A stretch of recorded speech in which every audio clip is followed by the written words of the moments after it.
اعوذ باللہ من الشیطان الرجیم بسم اللہ الرحمن الرحیم اللہم صلی علی محمد وعلی آلہ واصحابہ اجمعین۔ آج میں آپ کی خدمت میں ایک ایسے شخص کا تذکرہ کرنے والا ہوں جس نے جادو کی دنیا میں اس قدر شہرت حاصل کی کہ آج بھی ایک افسانوی کردار کے طور پر جانا جاتا ہے۔ اس کو آج بھی سامری جادوگر کے نام سے پہچانا جاتا ہے۔ یہ شخص کون تھا اور اس کا اصلی نام کیا تھا اور اس کی شہرت کی وجہ کیا تھی اور تحقیق کرنے والوں نے اس کے بارے میں کیا رائے دی ہیں، تو چلیے آج کی اس ویڈیو میں اس کا ذکر کرتے ہیں۔ یہ ایک متنازع کردار رہا ہے اور اس کے بارے میں کئی ایک آراء ملتی ہیں، جن میں سے ایک رائے کے مطابق اس شخص کا نام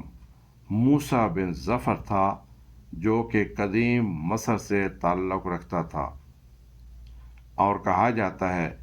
کہ اس کے بچپن کے زمانے سے ہی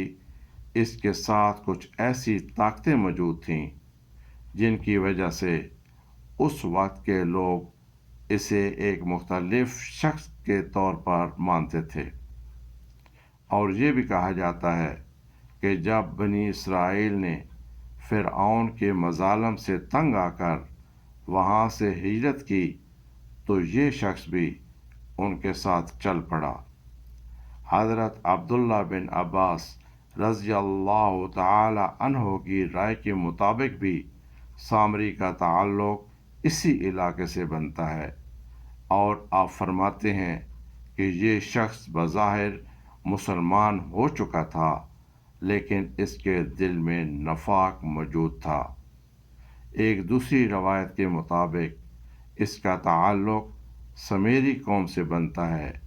جو کہ جناب عیسیٰ علیہ السلام کی پیدائش سے 3500 سال قبل عراق میں رہا کرتی تھی، جبکہ حضرت عباس رضی اللہ تعالی عنہ نے یہ بھی فرمایا ہے کہ یہ بنیادی طور پر اس قوم سے تعلق رکھتا ہے جو کہ گائے کی پرستش کرنے والی تھی۔ قرطبی کی تفسیر کے مطابق اس شخص کا تعلق اہل ہند سے بتایا جاتا ہے۔ ایک اور بھی روایت ہے کہ جب سامری نے حضرت موسیٰ علیہ السلام کی غیر موجودگی میں بنی اسرائیل سے ان کے زیورات لے کر، جو کہ انہوں نے مصریوں سے بطور قرض لے کر واپس نہ کیے تھے، آگ میں گرم کرنے کے بعد ایک سونے کا بچڑا تیار کیا اور اس کے منہ میں ایک مٹھی بھر خاک ڈال دی، جس کی وجہ سے اس کے منہ سے آوازیں آنا شروع ہو گئیں، تو لوگ اس کی پوجا پر رضامند ہو گئے۔ ہماری دینی روایات کے مطابق حضرت موسیٰ علیہ السلام کوہ طور پر 40 دن قیام کے بعد جب واپس تشریف لائے تو آپ نے نہ صرف بنی اسرائیل کو سخت برا بھلا کہا، بلکہ اپنے بھائی حضرت ہارون علیہ السلام پر بھی خفا ہوئے، اور آخر میں انہوں نے سامری کی طرف توجہ دیتے ہوئے کہا کہ تمہاری سزا یہ تجویز کی گئی ہے کہ اس کے بعد تو مرض جنون کا شکار ہو جائے اور پاگلوں جیسی حرکت کرتا ہوا مر جائے، جبکہ لوگ تجھے پسندیدہ نہ سمجھتے ہوئے تیرے قریب بھی آنا پسند نہ کریں۔ اور کہا جاتا ہے کہ سامری کا انجام اسی طرح ہوا، اور کئی اور لوگوں نے بھی اپنی رائے دی ہے، جیسے ڈاکٹر حمید اللہ نے اپنی کتاب محمد الرسول اللہ صلی اللہ علیہ وآلہ وسلم میں اپنی توجیہ کی ہے کہ سامری کو حضرت موسیٰ علیہ السلام کی طرف سے تجویز کردہ سزا کے مطابق اچھوت ہونے کے عمل سے گزرنا پڑا۔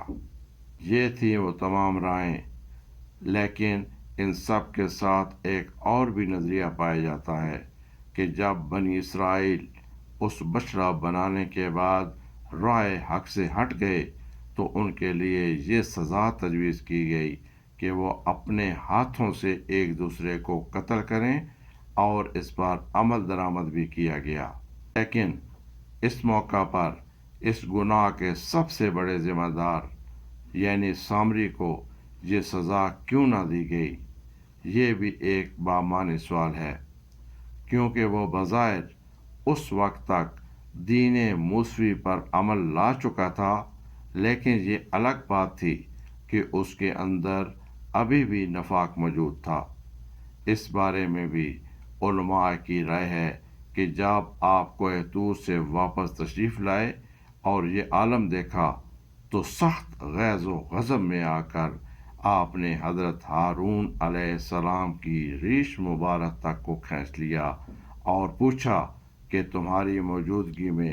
یہ سب کچھ کیسے ممکن ہوا؟ جس کے جواب میں حضرت ہارون علیہ السلام نے تمام واقعہ آپ کے گوش گزار کرتے ہوئے اپنی بے بسی کی وضاحت کی۔ لیکن اس موقع پر جب سامری نے آپ کو غصے میں دیکھا تو مسکراتا ہوا ایک طرف چل دیا۔ اس پر عموماً یہ سوال کیا جاتا ہے کہ اس کو اس وقت قتل کی سزا کیوں نہ دی گئی، جبکہ اس جرم کی اصل وجہ یہی تھا۔ لیکن اس کی توجیہ کچھ اس انداز میں کی جاتی ہے کہ سامری دراصل ایک دجال تھا جو اس صورت میں آیا، اور اس کو قتل کرنا اس لیے ممکن نہ تھا کیونکہ اس کا قتل حضرت عیسیٰ علیہ السلام کے دوبارہ دنیا میں تشریف لانے کے بعد ان کے ہاتھوں مقدر ہو چکا تھا۔